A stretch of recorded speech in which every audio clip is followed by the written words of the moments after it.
Hello friends, good evening. You are most welcome to my YouTube channel The OK English. If you visit first, please subscribe the channel. If you like video, please like, share and comments. मेरे प्यारे मित्रों साथियों, John Milton की life history का session चल रहा है जिसमें आज हम पुनः 20 मोस्ट इम्पोर्टेंट MCQs का पार्ट सेकंड लेकर उपस्थित हैं। जिन साथियों ने अभी तक चैनल को सब्सक्राइब नहीं किया है तो प्लीज़ सब्सक्राइब कर दीजिए और वीडियो को शेयर कर दीजिए। साथ ही साथ जो भी क्वेश्चंस आपके सामने आए उनका आंसर कमेंट बॉक्स में देने का पूरा प्रयास करें जिससे आपका कॉन्फिडेंस लेवल हाई होगा। बहुत ही गजब का प्यारा सेशन है और मोस्टली जो इसमें क्वेश्चंस जॉन मिल्टन से आते हैं TGT एग्जाम में मोस्टली पूछे जाते हैं। कभी कभी कुछ क्वेश्चन PGT से आ जाते हैं, नेट LT ग्रेड में भी पूछ लिए जाते हैं और UPSC के जो एस्पायरेंट्स हैं उसमें भी क्वेश्चन आ जाते हैं। तो आइए शुरू करते हैं आज का ये प्यारा सेशन। फटाफट वीडियो को शेयर कर दीजिए। Milton was proficient in, Milton किस में प्रोफिशिएंट थे, मतलब दक्ष थे? Only English and Latin, many language, only Greek. तो वैसे तो देखिए जो मिल्टन साहब थे उन्हें कई भाषाओं का ज्ञान था। क्या थे? लैटिन,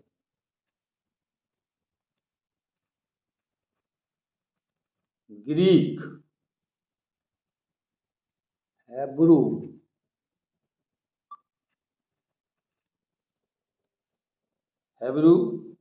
और इटालियन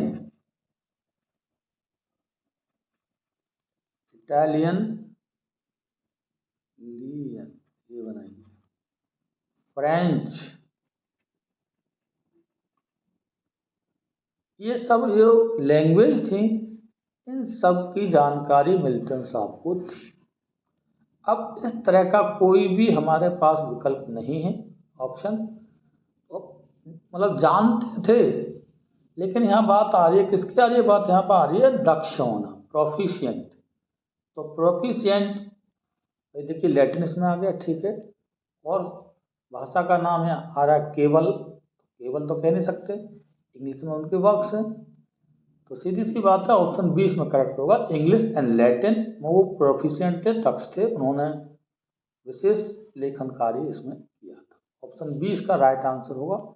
जिन साथियों ने बी ऑप्शन मार्क किया उनके लिए बहुत बहुत बधाई के पात्र हैं। Milton travel to France only, Italy, Germany, Spain. Milton ने यात्रा की थी, क्वेश्चन नंबर सेकंड का आंसर करेंगे। तो मिल्टन का एक टूर रहा था, इसे बोला जाता है इटालियन टूर।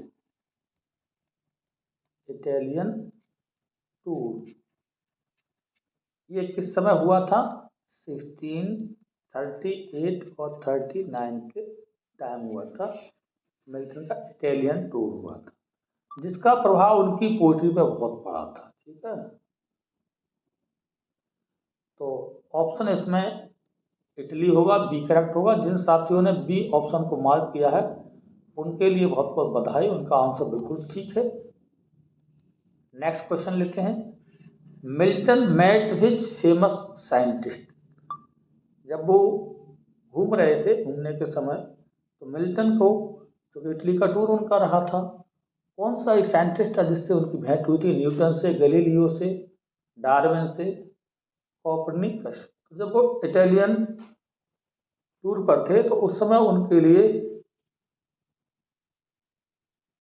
एक जो है साइंटिस्ट की भेंट हुई थी जिसका पूरा नाम था गैलीलियो गैलीली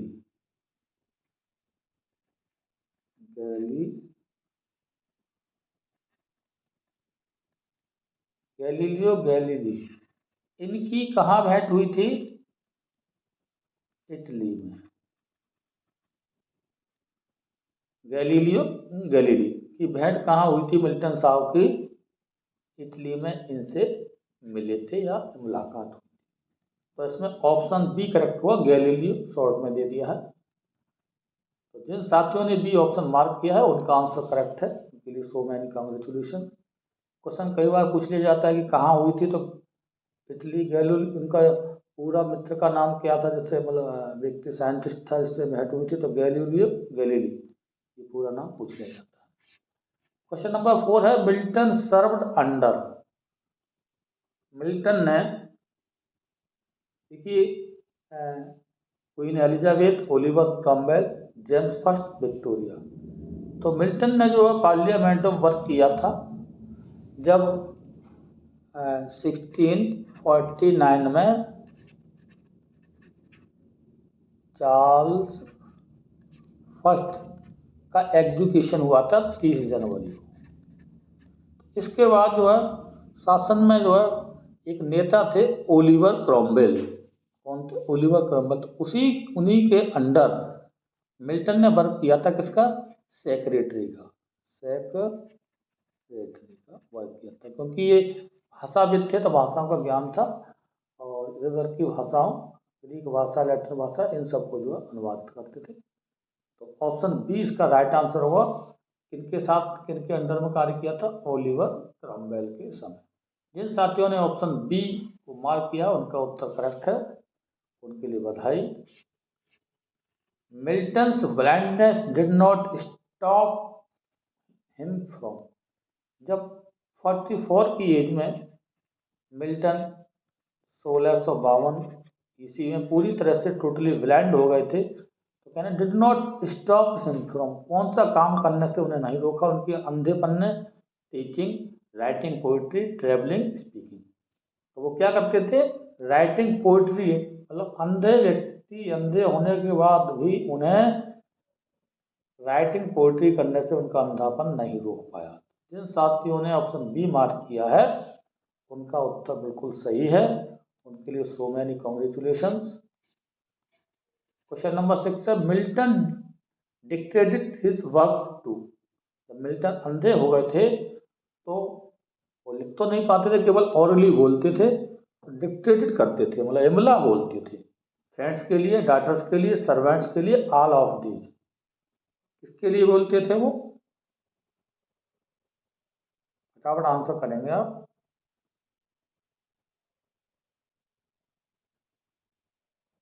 तो देखिए, मोस्टली उनकी जो है, उनके कार्य को जो महत्व देती थी उनकी बेटी लिखती थी। उनके मित्रों से भी वो लिखा लेते थे, और कभी कभी सर्वेंट से भी कार्य करा लिया करते थे। तो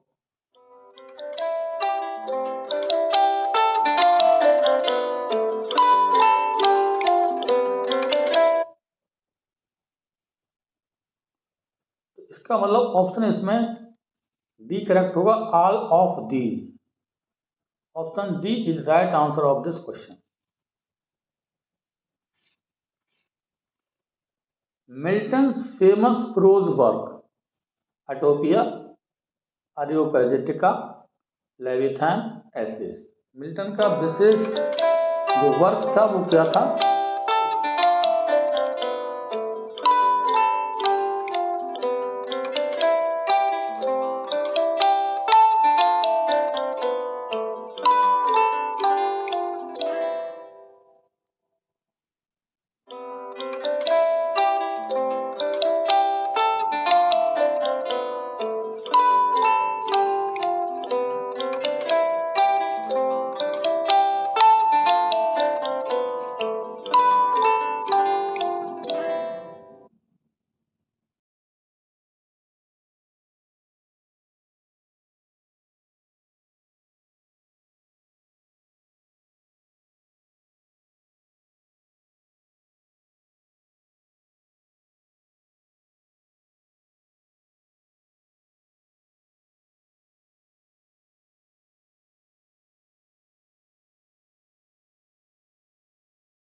तो देखिए क्वेश्चन नंबर 7 था, थोड़ा डिस्टर्ब के लिए सॉरी।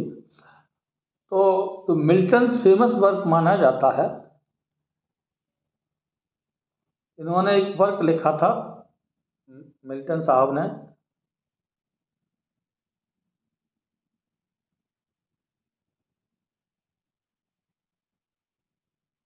अभी थोड़ा सा, फ्रीडम ऑफ प्रेस पर, फ्रीडम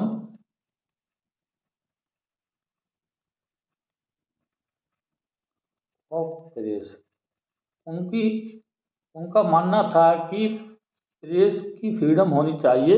कोई भी राइटिंग वर्क होता है, अगर मान लो कोई पॉलिटिकल वर्क होता है, लिटरेरी वर्क होता है, तो उसमें क्या था, जो चार्ल्स सेकंड हुए थे तो उन्होंने क्या कर दिया था, उस पर जो है कह दिया कि भाई देखो पहले सेंसरशिप लगा दिया, मतलब सेंसर बोर्ड वहाँ से मान्यता लेनी पड़ेगी तब करेंगे। तो उन्होंने फ्रीडम ऑफ जो है इस पर रोक लगाई थी। और ये कब कब का मामला है, 1644 में ये वर्क इन्होंने लिखा था। तो इस वर्क का नाम दिया था अरियोपैजिटिका, एकमात्र इनका प्रोज वर्क है जो कि बहुत ही फेमस है। और भी लिखे छोटे छोटे पंपलेट वगैरह, लेकिन अरियोपैजिटिका इनका prose work only famous work में आता है। तो अरियोपैजिटिका इन्होंने लिखी थी फ्रीडम ऑफ प्रेस के लिए। ठीक, ऑप्शन बी जिन साथियों ने मार्क किया है उनके लिए बहुत बहुत धन्यवाद। ठीक है, क्वेश्चन आगे अगला, अरियोपैजिटिका वाज रिटन इन, अभी हमने क्वेश्चन बताया था 1644, 1650, 1660, 1630। तो इसका ऑप्शन क्या होगा, 1644। ऑप्शन ए इनका राइट आंसर इस क्वेश्चन का होगा। जिन छात्रों ने ए मार्क किया उनका उत्तर बिल्कुल ठीक है, सो many congratulation. Milton opposed, Milton किस चीज़ का अपोजिशन करते थे या उन्होंने किया, फ्रीडम का, सेंसरशिप का, डेमोक्रेसी का, एजुकेशन का। अभी हम कह चुके थे कि अरियोपैजिटिका का लिखा था उन्होंने 1644 में। क्यों लिखा था, वो चाहते फ्रीडम ऑफ प्रेस, किससे, सेंसरशिप से। तो सेंसरशिप का उन्होंने अपोज किया था, विरोध किया था। ऑप्शन बी इसका राइट आंसर। उनका अगर कोई लेख लिख रहा है, मेहनत कर रहा है, तो उसको हम मान्यता लेने की जरूरत नहीं, अनुमति लेने की। ऑप्शन बी इसका राइट आंसर होगा। After restoration Milton became king, was punished, became rich, travelled. देखिए 1649 में चार्ल्स फर्स्ट एग्जीक्यूशन हुआ था, गला काट कर हत्या कर दी गई थी, क्योंकि इसमें जो पार्लियामेंट ने और उसमें एक नेता भी थे ओलिवर क्रॉमवेल, तो सभी विरोध में थे। तो इसकी उनके लिए देशद्रोह का मुकदमा चलाया गया और उनको मतलब जो है मृत्युदंड दिया गया, जिसमें उनकी गर्दन जुदा कर दी गई व्हाइट हॉल के सामने। उसके बाद पुनः रिस्टोरेशन हुआ, अर्थात पुनः मोनार्की आ गई थी, ये कह सकते हैं। तो ओलिवर क्रॉमवेल उस समय शासन में रहे। तो उसके बाद चार्ल्स सेकंड किंग हुए। तो उन्होंने अपोजिशन किया था काफ़ी चीज़ों का। तो इसलिए क्या हुआ, क्योंकि ओलिवर क्रॉमवेल के सामने ये भाई वहाँ सेक्रेटरी भी रहे उनके, इन पर भी कोई आरोप लगाया गया और इन्हें पनिश किया गया था। क्या हुआ, ऑप्शन बी इसका राइट आंसर है, वाज पनिश्ड। मतलब रेस्टोरेशन के बाद उन्हें क्या कर दिया गया, पनिश कर दिया गया था। रेस्टोरेशन रेफर्स टू, किस चीज़ को रेस्टोरेशन मतलब क्या है, अभी हम बात कर चुके हैं। Return of Cromwell, return of monarchy, बार पीस। तो क्रॉमवेल के बाद मतलब रिटर्न ऑफ मोनार्की, पुनः ही फिर मोनार्की आ गई थी। मोनार्की आप समझते हैं, राजतंत्र है ना, और जो कि तानाशाही कह सकते थे। ऑप्शन बी इसका राइट आंसर।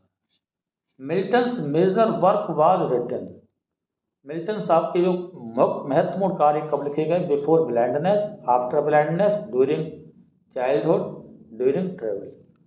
तो जब 44 की उम्र में ये जो है अंधे हो गए थे, तो उनके बाद बहुत से कार्य आए इनके, जो देखिए पैराडाइज लॉस्ट आया, पैराडाइज रिगर्न्ड आया, जो कि एक बड़ा एपिक माना जाता है। देखिए ये जो है पैराडाइज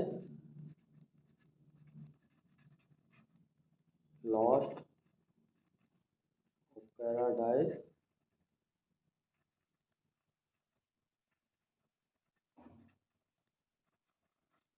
वीकेंड, ये सब क्या है इनके इम्पोर्टेंट वर्क है, इम्पोर्टेंट कार्य और भी विशेष कार्य है।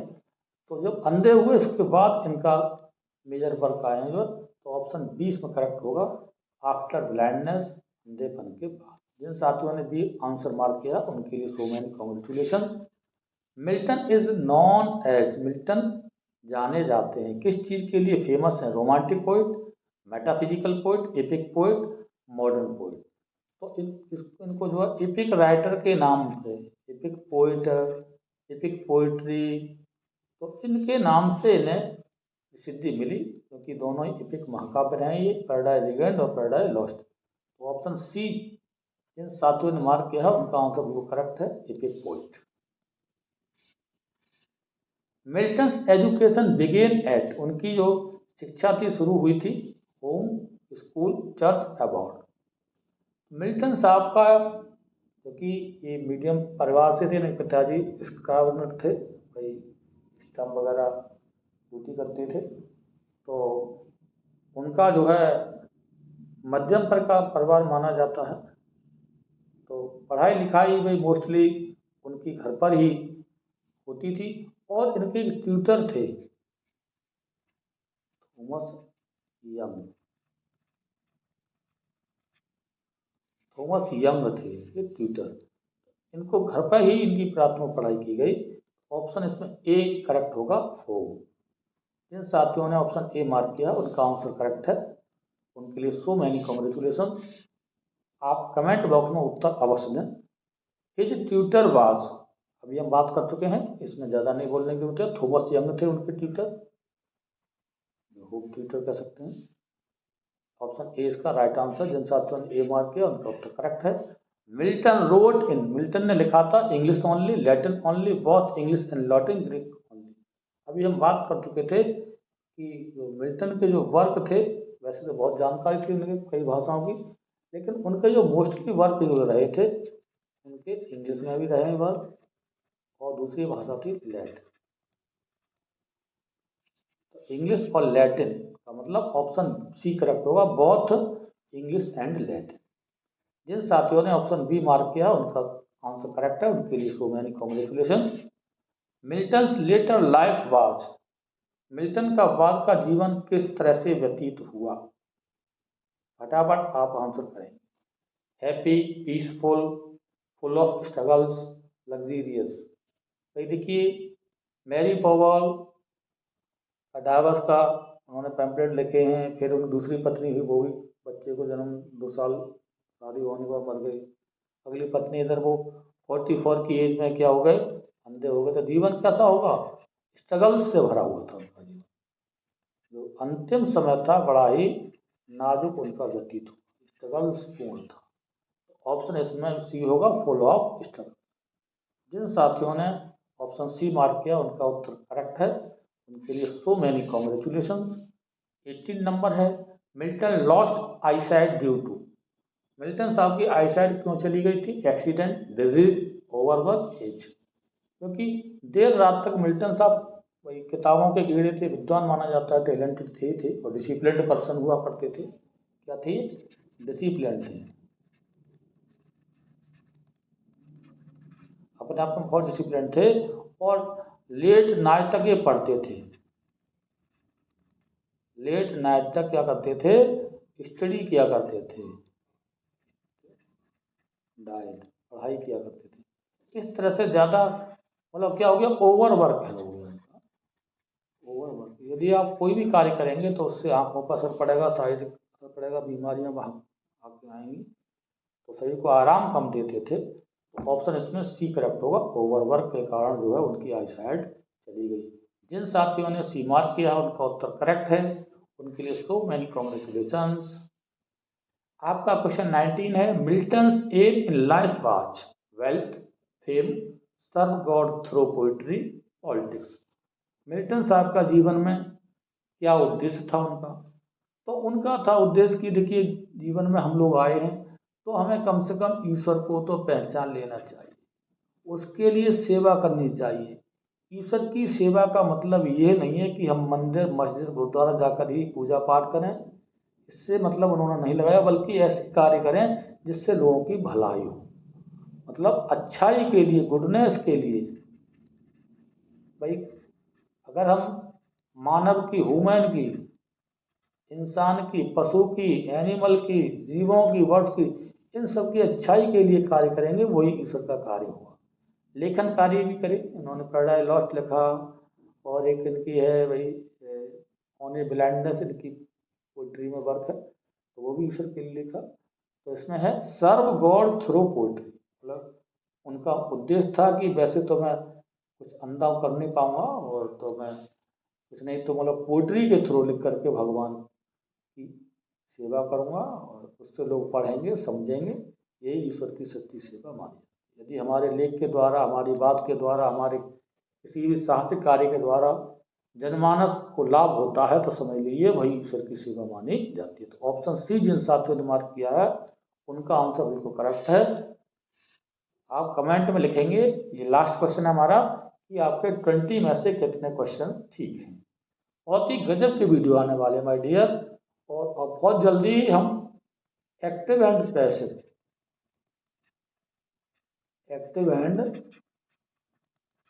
पैसिव वॉइस से संबंधित एमसीक्यूज लाने वाले हैं। ढेर सारे आपको 15-20 वीडियो हम इस पर डालेंगे, जो कि क्वेश्चन आपको पूछे जाते हैं। इसमें पीपी, पीसीएस और UPSC, TGT, PGT, net select, सभी क्वेश्चन मिलेंगे। तो लास्ट क्वेश्चन है आज का, मिल्टन्स एज एट डेथ। 1608 में उनका जन्म हुआ था, 1674 में उनकी मृत्यु हुई थी। तो कितनी एज थी? 60, 65, 66, 70। आराम से आप आंसर निकाल सकते हैं भाई। 8 ये रहे, और 74, 8 74 में से माइनस करेंगे तो कितने बच जाएंगे? 66। तो ऑप्शन इसमें सी करेक्ट होगा, 66। जिन साथियों ने सी क्वेश्चन 20 का आंसर दिया, उनका आंसर 100% करेक्ट है, और उनके लिए बहुत बहुत बधाई। 66 साल की उम्र में उन्होंने दुनिया में अपना परचम लहरा दिया। Thanks for watching the video. फटाफट वीडियो को शेयर कर दीजिए, लाइक कर दीजिए, और जिन साथियों ने अभी तक चैनल को सब्सक्राइब नहीं किया तो सब्सक्राइब प्लीज़ कर लीजिए, और मेहनत करते रहिए। नेक्स्ट वीडियो का इंतजार करेंगे, तब तक के लिए जय हिंद।